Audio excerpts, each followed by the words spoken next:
Good morning mga kaibigan. So ngayon, ang ginawa natin, meron tayong naka-install na box. Ito, yung universal. Pero kung mapapansin nyo, itong box na to, ano lang to, parang 2 buwan lang.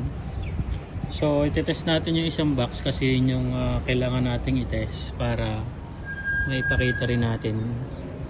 So ito kasi pantay siya, di ba? Tapos itong lumang bracket ko, pero maganda naman siya kasi ito Touratech to. Nakuha ko siya, kasama na siya dun sa bike.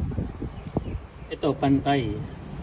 So ibig sabihin, mas malayo ang distance nitong kanan kaysa dun sa kaliwa. So ngayon, ito-test natin tong isa. Ito mura lang to guys. Hindi naman siya sobrang mura, hindi naman siya 100 pero mura pa rin. Mura talaga. Ngayon mayroon na siyang exhaust port ito, so mas pumasok na siya, pantay na siya, kasama na rin frame nito.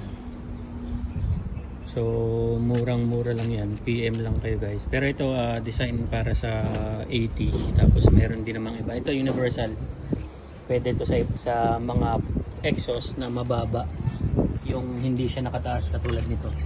Yung nandito lang exhaust yan, pwede itong universal.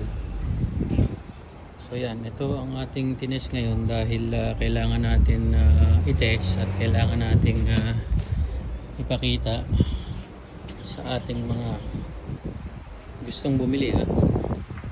So yan, okay na siya, mas maganda, mas magaan ng konti, matibay din yung frame nya, makapal din naman yung frame nya. So yan guys, pantay na siya. Alrighty.